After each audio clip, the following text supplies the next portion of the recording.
Hello there, and happy Wellness Wednesday. So, we go live at 5 every Wellness Wednesday with some new information, new education, so that you know a little bit more about how your body works, how it heals, and what we can do to help you along with that pathway and that journey to healing. So, last week we talked a little bit more about delayed sensitivity or chronic allergies that are more of a latent issue where they happen hours up to days later when we have that high level of inflammation and your body is actually having IgG antibodies that are produced against those food proteins, and your body's getting a lot of that inflammation. It can cause inflammation in your joints. It can lead to digestive issues, bloating. I've seen everything from skin issues to headaches to joint pain, you name it.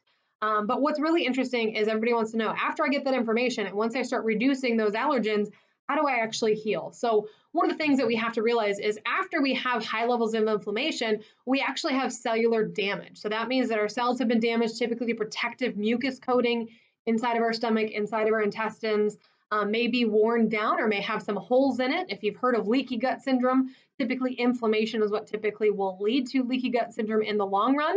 But when it comes to those issues where we have that damage, we have to heal that up. So number one, we have to make sure we're reducing that inflammation and getting rid of that exposure to those things that our body's overreacting to.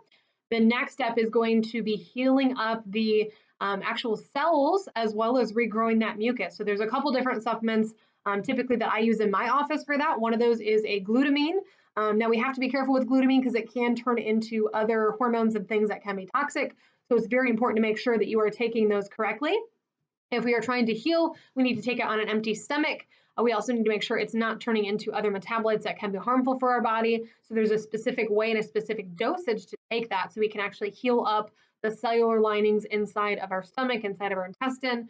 Then the next step is regrowing that mucus layer. You actually have a mucus layer inside of your stomach that helps protect the stomach from irritation. So if you have any issues with heartburn, if you're noticing stomach pain after eating, you may have lost some of that mucus layer. So a lot of times what I find is we need to regrow that mucus layer. There's a couple supplements that can help with that. Licorice root is one of them. DGL is another. Silymarin can also be very helpful with that too. But the other thing too is you have good bacteria inside of your intestines that also produce mucus that protects the intestinal lining. So if you've had food allergies and inflammation level, a lot of times your bacteria balance has been affected. It's called dysbiosis, where basically you have the wrong level or the wrong balance of bacteria inside of your intestines. So typically we focus on reducing inflammation, healing up the gut, and then we've got to make sure that we get the good guys or the good flora bacteria back in there and feed them the right things so they flourish and start running the show again, because their job is to literally break down your foods.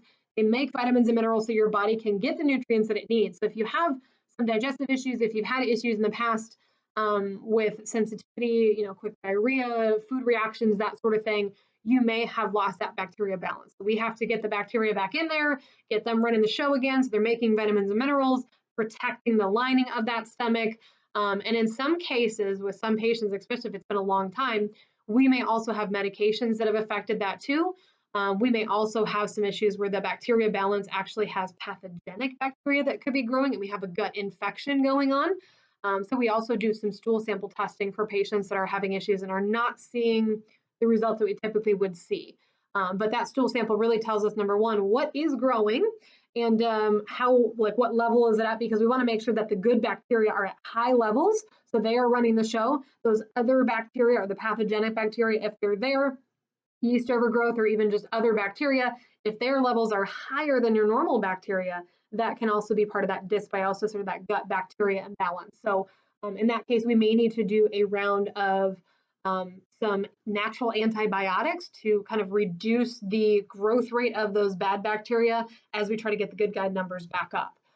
So lots of different factors there. Typically, I like to sit down with patients and we kind of formulate a plan after we get allergy testing results back on what we need to do for the first month.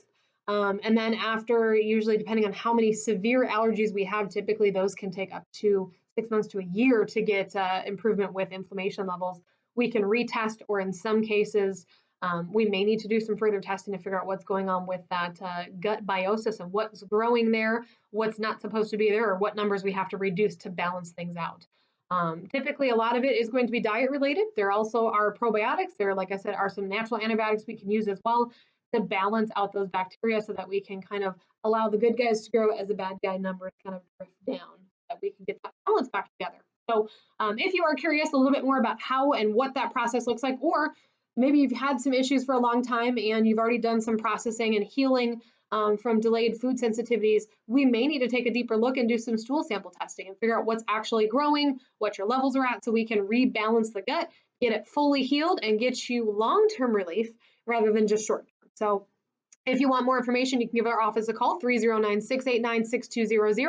You can also request an appointment on our website, freedompeoria.org. And just so you know, during the month of May, we do have free inflammation consultations. So whether that is for headaches and joint pain or digestive issues or specifically allergies, we will sit down with you free of charge and talk with you about what we can do to help with that, or at least give you some ideas about some directions we may need to go in the future. And we'll work with you to find out what's going to work best for your schedule, your budget, and what your needs and your health concerns really are. So thanks for tuning in for Wellness Wednesday. Make sure you tune in next week. We will be talking a little bit more about quercetin, the powerhouse, my favorite supplement, and what you can use it for. We talked a little bit more about that beginning of the month with the quercetin and our Allerade. I'm going to hit home even more to tell you more about what I have found in the research with quercetin. It's actually anti-cancer as well as a number of other different things. So really interesting. We'll talk more about that next week, but tune in. Thanks for tuning in tonight. Wellness Wednesday, we went live at 5, and next Wednesday, we go live at 5 again. Every Wednesday, we have new videos at 5 o'clock. Have a great day. Thanks for tuning in to Freedom Chiropractic and Holistic Health. Don't forget to hit that subscribe button and ring that little bell so we'll let you know about some new videos coming out. Every Wellness Wednesday, we go live at 5.